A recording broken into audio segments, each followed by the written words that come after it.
All right, welcome to Tales of Abundance, episode number 1, maybe episode number 0, the Getting to Know Us episode. I'm Dr. John Oberg. I'm here with Randy Lorensen. Randy, welcome. This is the first time. Yeah, I'm excited. Get this thing rolling. So here we go. We're off. Tales of Abundance. Let's start by talking about how the Tales of Abundance started. What's our origin story? Why are we doing this? What is Tales of Abundance? You want to kick it off? This was your brainchild. The very first conversation we had. You brought up the idea. Yeah, we just want to bring more abundance to the world and explore abundance with interesting people. The world is full of amazing people that are doing great things, and some of them in business or financial, but some of them just do a great job with their family or raising kids or any number of different areas and we want to explore all of those and find out more and sort of find out their superpowers.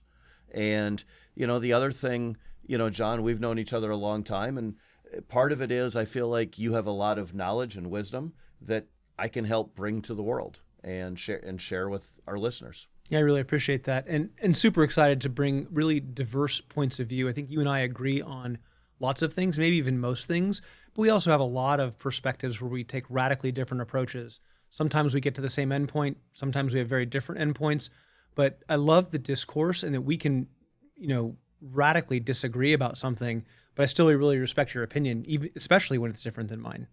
Yeah, and I think that's so missing in the world today, right? I mean, there's so many of our problems are because people can't talk about things anymore unless they agree on everything. Well, and you know me, I love frameworks and structure. So let's set up for the listener what we're going to talk about in this episode. We'll talk about what Tales of Abundance is, and then we'll talk about more why we are doing Tales of Abundance and kind of the how we're going to do it for people.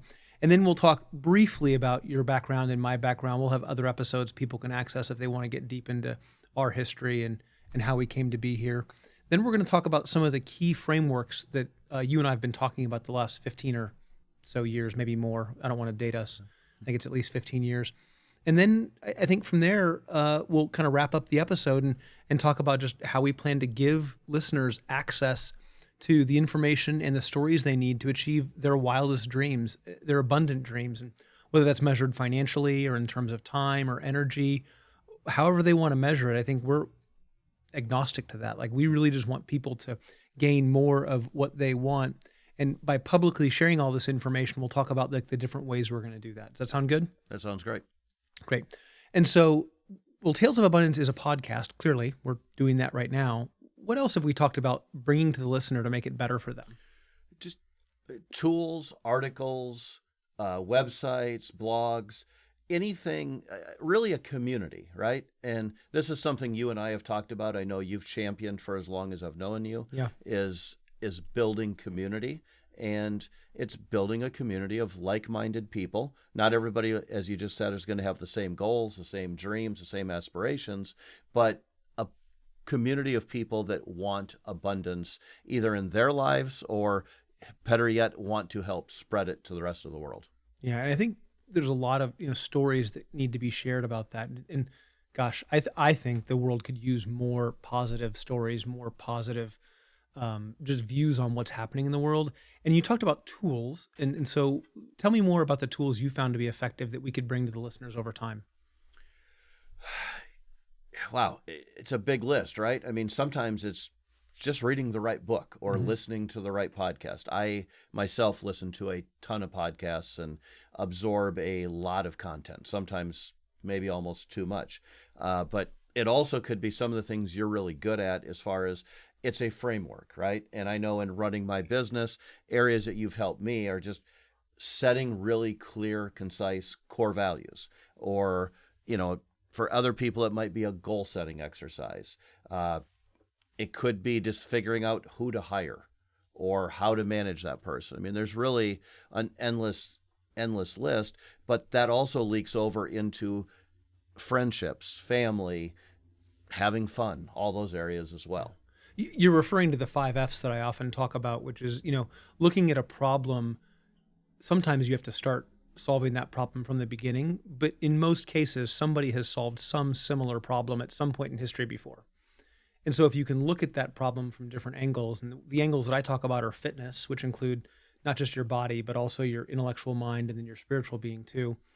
And then we talk about family, and then we talk about your friends and community, and then we talk about how to have fun, and then also the financial and professional ramifications of that. And those 5 F's give people a pretty holistic look at a problem generally. And sometimes the problem only exists in one of those facets. Other times it exists in multiple facets. But over the years, we've often talked about where do we start to look for solutions or stories or whatever it is we're looking for, and tools, frameworks. Yeah. And so that's a great way for us just to organize them. Is this the only way to organize things? Of course not. And there are people that have 6 F's or some other letter or 7 or 3. And I don't think that matters. I think that's the one that resonated with the friends we've talked with for the last 15 years about this.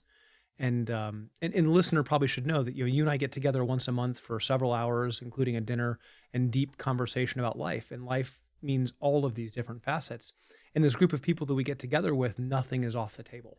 Like, we literally can talk about anything, very divergent points of view, very diverse backgrounds, and we get into it sometimes. Yeah, absolutely. And with those F's,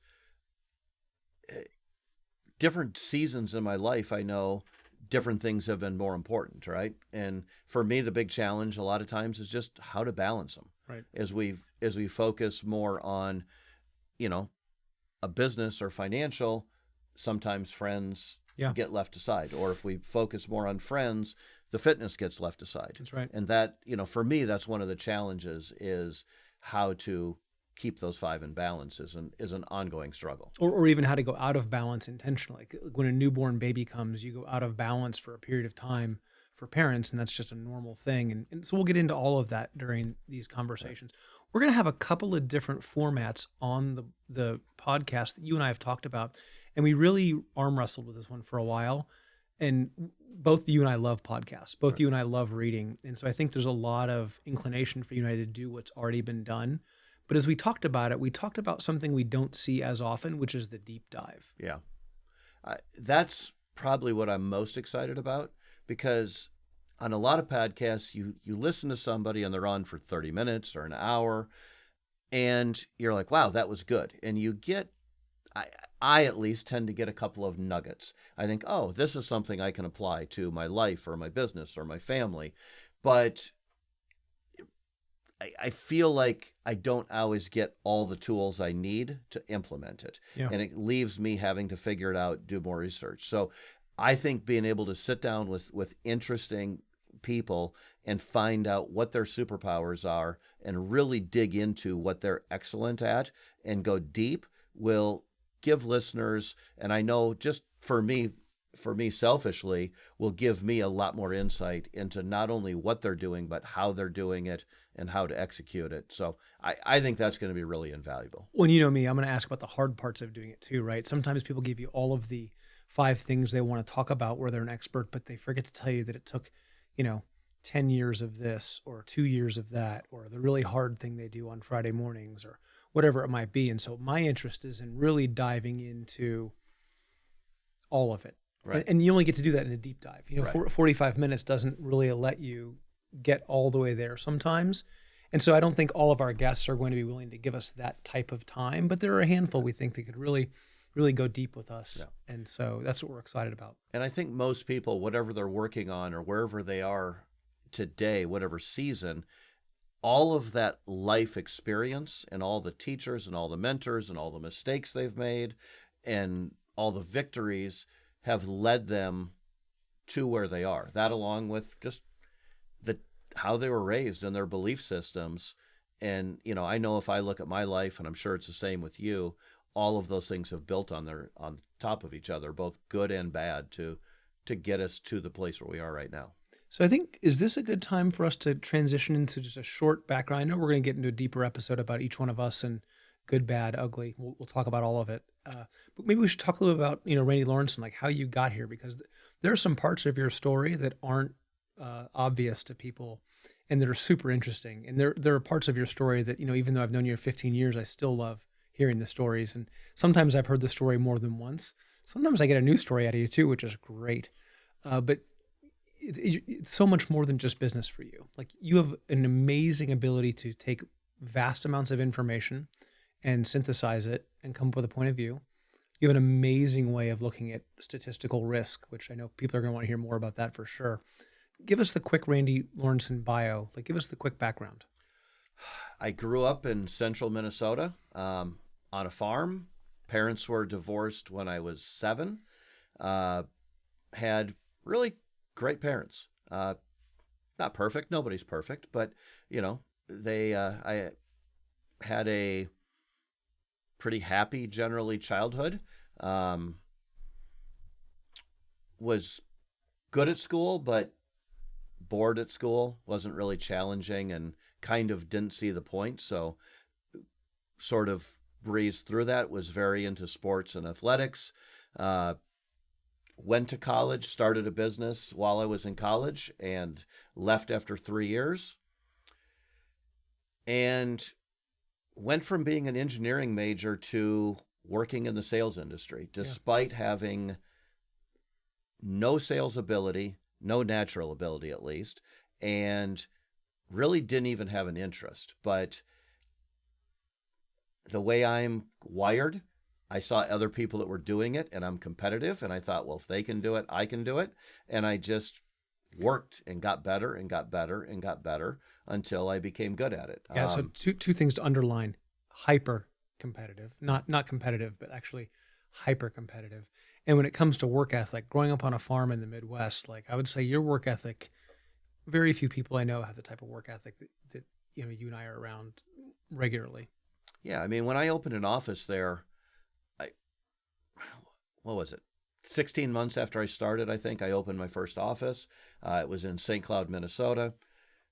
And I worked. I mean, it was 18, 20-hour days. And, Sundays I might not work 20 hours, but I'd still put in an 8, 10, 12-hour day on a Sunday. Yeah. And I did that for several years. Not that we're suggesting that. We're not saying that's a way to build abundance. Yeah, sometimes it's just the way that competition or work ethic can show up in a unhealthy way. Yeah, not great balance, right? Yeah. But I was focused on the abundance, personal abundance, financial career at that stage in my life. Sure. I prefer to tell people that I got 25 years of work experience in 10 years. That's one way of looking at it. But that company, I moved to Iowa with that company with another promotion, other promotions, left the company, moved back to Minnesota, and did various things. I mean, probably the most interesting thing I did during that time frame was I gave stop smoking seminars. That ended went well, and then I partnered with the wrong people and ended up in ruin. So it was starting over, went back to delivering pizzas to get back on my feet. Started working with an internet company during the .com boom, which brought me to Austin, Texas. Yeah. And I've been here for 25 years. And that also ended in disaster. I went from thinking I was set for life. Pre-IPO, I had a lot of stock. I can't even imagine how much it would be today. And then went into debt, had to start over again, did various things.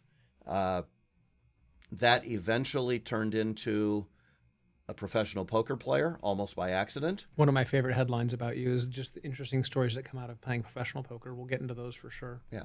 But I had an energy efficiency company that with a partner was growing, but it was very seasonal, and started playing poker on my friend's kitchen table during the winter. And pretty soon I realized I was accidentally making more money playing poker than I was working and building a business. So that's what I did for 8 years.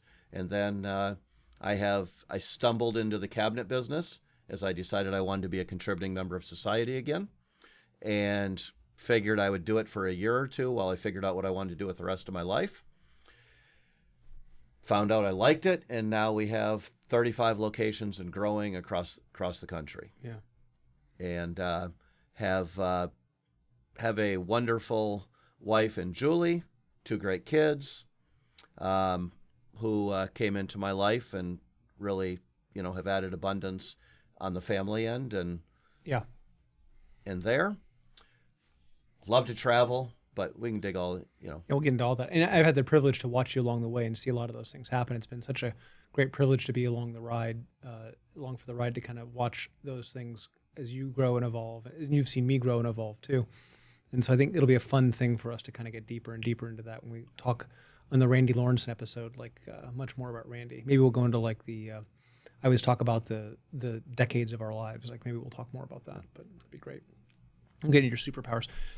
So give us the real quick high level superpower. What would you say your superpower is? I have recently come to realize that probably my greatest superpower is my understanding of game theory and my ability. It allows me to connect dots and think ahead and see things much quicker than other people see them. Yeah. It's caused challenges in my life because it took me a long time to realize other people couldn't see that. Yeah. But that's when I started playing poker. I didn't really know what I was doing, but the first time I played, I won. Like people told me the rules, and then I just continued to win and continued to win. And a lot of that was instinctual, easy, second nature, more than the math, but the instincts of what to do, the psychology of people.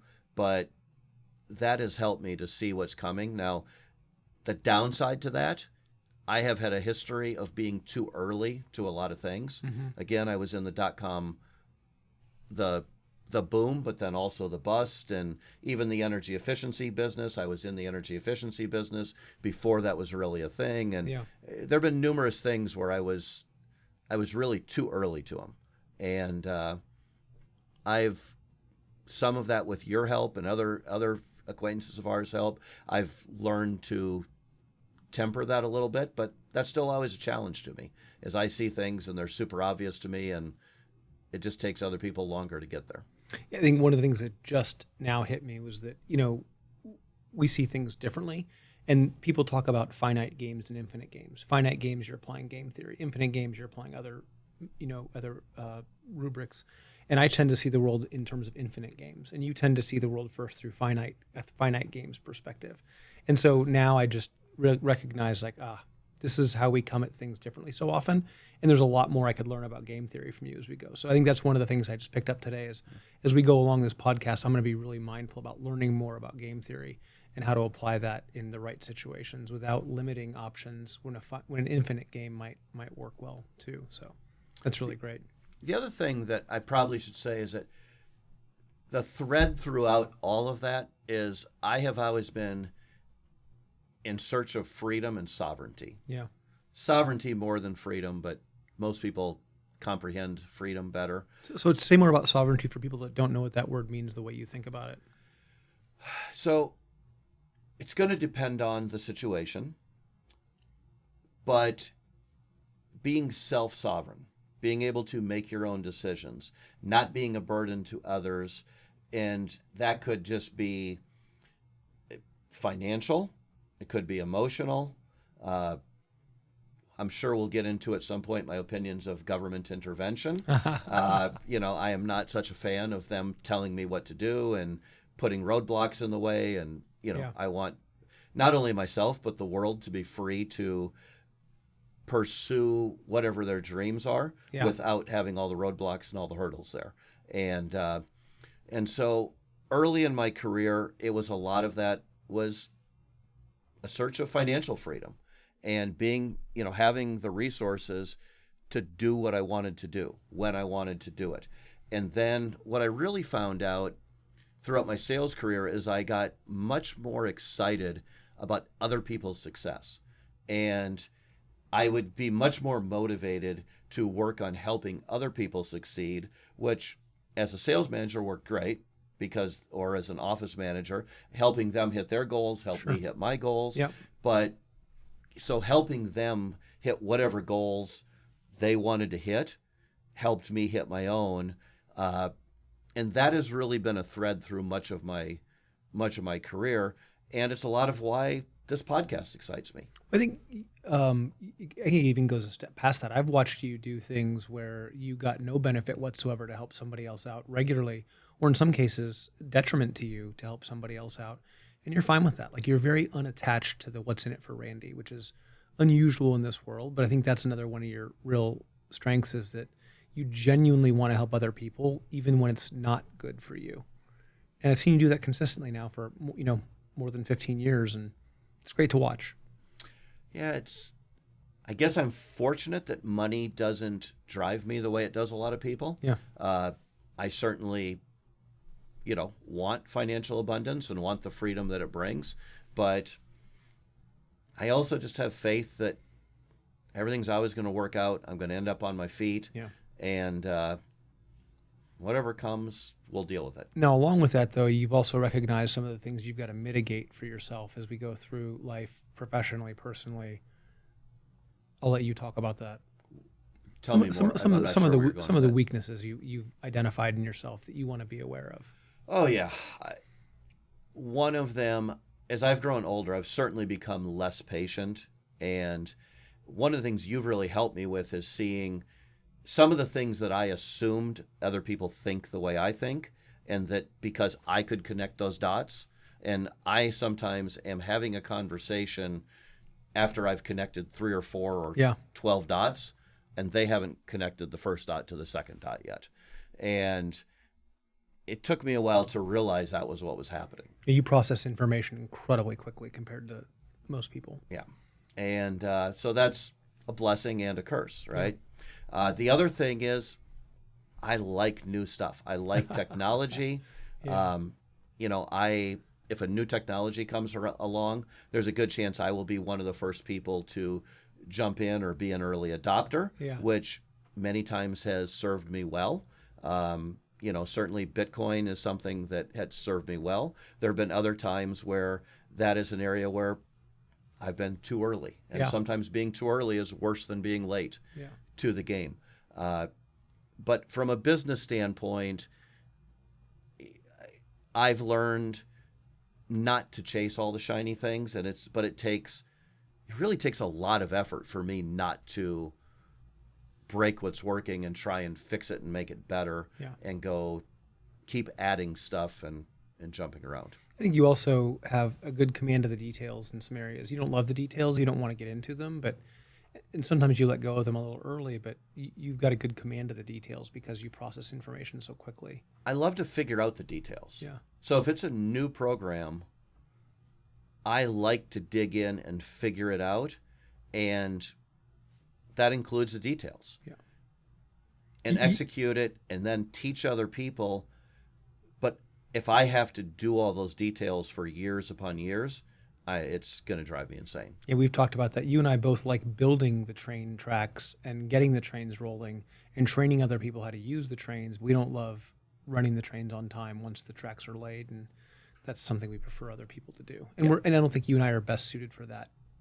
Yeah, definitely true. Yeah, that's great. That's great. Let's turn the tables. I think I'll tell you about, I think for the listeners, what are the things that are strengths and weaknesses that I bring to the table. And I think that my number one strength and weakness is often my intensity. I think you've seen that over the years, that my intensity can be the thing that fuses things together or burn them to the ground. And I bring a lot of intensity. I don't mean to, it's how I was wired, but that comes from a background of, I grew up in my biological parents divorced when I was very young. My stepdad was married to my mom and raised me. He passed away when I was young, and there's a lot of happy to jump into the therapy I went through as a result of that 30 years after that in our next episode around that. But I also very competitive, very driven, strong work ethic. Worked for the same company you worked for, even though we didn't know each other at the time. A company that was 40,000 people or whatever, and we happened to be there at the same time, different cities, different states. And really had some great mentorship there. A number of people, Amar, Scott, PJ, Steve, there's just a lot of Mark. There's a lot of people there who really invested in my personal and professional growth that I'm forever grateful for. Still keep in touch with many of those people. And that led then to a life of travel where I moved around the country. I grew up in LA and moved all over the country for work, and then ended up in an MBA program with a really great mentor in Steve Walsh, who took me into how to do consulting and tech commercialization. And I had a chance to then start companies, which I really enjoyed. So I wrote the patents along with Dave and Ben to do credit card processing on mobile devices back in 2004, talking about being too early. We were, I think, 4 years before the iPhone. So that I raised some money, and I, feel like I single-handedly drove the company into the ground. Just didn't do a great job of running it, and despite lots of great people around. And I learned some really great lessons from that later on. Not during the time I don't think as able to learn, but it was a really great experience looking backwards at it. And then went to work for a small private equity fund called the Search Fund, turning a manufacturing company around. Then I got to work for a boutique consulting firm where I worked with a couple hundred different companies in different capacities over the next 9.5, 10 years. And then started my own consulting firm after that and started investing in companies. And during that whole time, started a company in 2014 called Sedera Health. Had a successful exit after being ranked number 197 in the Fortune 500 for Inc.'s Fortune, not the Fortune 500, the number 197 in the Inc. 5000. Sorry, it was never in the Inc. Fortune 500. Someday maybe. So Inc. 5000, number 193, fastest growing company, which was great. A successful exit. And then I've been able to sit on the board of directors of some cool companies. I've done a couple of turnarounds. I think the thing I'm most proud of right now is, all of the lives I've impacted along the way. We have some really big projects inside my consulting firm. They're going to impact humanity in a really positive way. And then, as you know, I got really frustrated about the type 2 diabetes problem a few years ago, went back to get my doctorate at USC. And then with a good friend of mine, Dustin Williams, who's a medical doctor, we opened up a medical clinic where we've now are ending type 2 diabetes. So Persina Health is a company that I also run next to my consulting company, John Oberg Advisory. Very, interesting name, right? So John, let me, my thread throughout my life, I talked a little bit about is freedom and sovereignty. Yeah. And now I am really focused on helping bring abundance to the world. And a lot of my focus on that is I see a broken financial system and the money is broken. And I think that there are second and third and fourth and 20th level consequences to that. Yep. And I am, I spend a lot of brain power and effort on that. Sure. When I first met you, we met at a BNI meeting 15 years ago, give or take. Yeah. And the first time I met you, somewhere in your pitch or spiel at BNI, you said you wanted to change 1 billion lives. Yeah. Okay. And I thought, oh, this guy thinks big. I like this. Right. Yeah. And we then, after that, we had coffee and that's when we found out we'd actually worked and cut our teeth at the same company and came up. But let's talk more about that. Changing 1 billion lives. Like, where did that come from? And and I've watched that evolve over the last 15 years, but yeah, the irony is I don't share that publicly as much as I used to. I was at a thing once and people were asking about those types of goals, and I shared that, and it put some people off because it came off with a lot of arrogance. And so I learned not to lead with that. So for the listeners hearing this first episode, first time, I don't generally lead with that, but it's true. I've felt like changing 1 billion lives is a thing that I've been called to do. I've tried to put that down lots of times. I think the most important part of my life is my faith, and I don't wear it on my sleeve in the sense that I shove it down someone's throat. I'm not embarrassed by it at all, but I think that the best way that I can evangelize people is to live a really great life and have people say, "Gosh, that was a really person who knew how to love me in an agape way, in a friendly way." So faith is the most important thing to me, and I feel like that's a calling that was put on my life, not by me, but I've tried to walk away from it, tried to put it down. I've tried to stop investing time, energy, and money into it, and it's just not. I'm called to it. It's in my DNA. It's what I'm meant to do, and so it's been a very frustrating path along those things. And I'll, this. You've heard about the frustrations along the way. You've watched me live it for 15 years. I've got a wonderful family, wife, 3 kids that are incredibly generous with me in letting me pursue that path, and that are along for the ride. And I, love each and every one of them dearly. And so it's been a real blessing to have them support me in that, even when it got tough. I was getting my doctorate during the pandemic, and I ended up, getting a doctorate in 2 years while, running a company. And it took a toll on everyone. I was working hard, but I think there was as much difficulty for the family as there was for anybody. And they, not once did I hear them complain about it. Not once. They acknowledged how difficult it was, but not once did they push against it. Like they were in it. And so I'm forever grateful for that. And yeah, so anyway, my faith drives me. Yeah. And that's a part of my faith is the calling that I feel like I have. And to me, it's about relationships. Like, how do you improve 1 billion lives? You help people to have better relationships with other people. And then when, people can have bad relationships with money or bad relationships with things. And so how do you sort that out? And for me, I'm a scientist by training, right? I was my first year of college, I was studying biology and in a biology lab. And, I went back to get a doctorate in social work where science is important to me. And so how do you start problems by looking at the science? Obviously there's a lot of art in the world too. And there's a lot of things that are debatable, but how do you start with the science? How do you look at the facts first and then form an opinion? And that's a lot of what we'll talk about in problem solving and abundance. And you know that about me already, but that's what we hope to kind of share. And at the end of it, hopefully abundance also looks like abundant relationships, abundant depth of relationships, not just number of relationships, but real connection with people. And I think that, and this isn't just me saying this, like the current Surgeon General of the United States, when this episode is being recorded, has said on many occasions for a long time that isolation is the number one health concern in America today, 2024. And so I think, how do we defeat isolation? Relationships.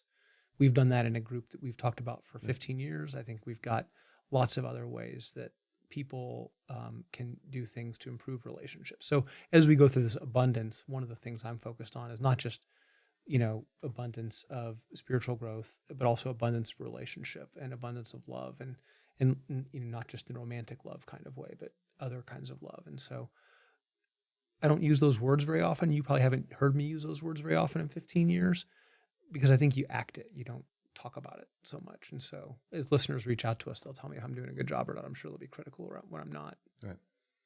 Yeah, but you have impacted a lot of lives already. I don't think we're nearing 1 billion yet, but there's still a lot of time left, right? And, but no danger of 1 billion today. And I don't know how you track it, because even help that you've given me has helped my company, and I got people spread across the country, right, in 35 locations, and all of their people. Many of them haven't met you. Some of them have met you, but many of them haven't met you.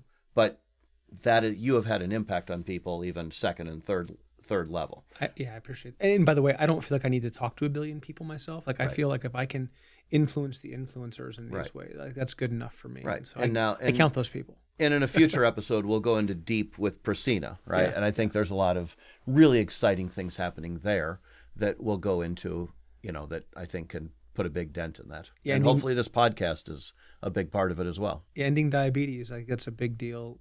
Sharing abundance, that's a big deal. Helping people with relationships, that's a big deal. So I've got several irons in the fire to try to get this done. The one thread through all of it is it's about human relationships. Like, that's, I think, if you look at anything that I've done well, that I'm excited about the last professional part of my career, the things that I focus on personally, it's about relationship. And again, you know this because you've heard me say it in lots of different forums, but as the listeners here are hearing that, that'll be a theme that comes up again and again. Sometimes you'll have to keep me off the rabbit trail because I want to hear more and more about the relationships that may not be somebody's superpower who's a guest. You'll need to corral me in, like, hey, John, that's interesting for you, but we're actually here to talk about, widgets or whatever. Yeah. Keep me honest. So that's great. We'll do that. Should we transition into what's in it for the listener? Yeah, I think that's great. So, in terms of the listener and what you think is in it for them, I think you've got some really good ideas on this. I think this is going to vary from person to person, right? But going back to, it's a community, and whether somebody is early in their career and they're, where I think both you and I started, we were chasing, that's a lot of people early. They want success financially and career-wise. There will be things there for that. But other people might be at the end of their career and they're trying to figure out how to give back. And we will certainly have content that will fit into that. How do you give back? How do you be a good steward? And whether it's a charity or it's coaching or mentoring, or maybe it's just giving back to your family. I don't think it's important what people's goals are, but I think we'll give people, whether it's the framework, the motivation, maybe it's just a story that inspires them, that will help them hit those goals and bring abundance to the world in whatever way they like. Doesn't matter if what it is, but everybody's got their own journey, and that's part of what makes the world great, is we can embrace and hopefully just do a little bit to help all those people on their journey. And they have hopefully exactly what they need in the moment they need it. The great thing about a podcast is you can pick up the episodes whenever, and so hopefully they'll find just the thing they need at just the right moment to be able to feel better, gain some hope, have a framework, whatever it is. I mean, who knows? But yeah, not getting hung up on what our goals for somebody are, because that doesn't help anybody. Yep. Yeah, I love it. I love it. Well, I'm excited as we kick things off. I know we're going to start to put some episodes out right away about kind of close to home for you and me. And then we'll start diving into some of those tools. We'll bring in some guests.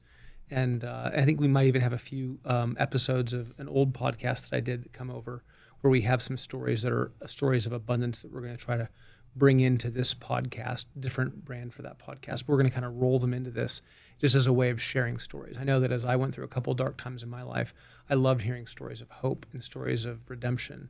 And so we'll try to bring those forward for the listener so they can have those stories right when they need them.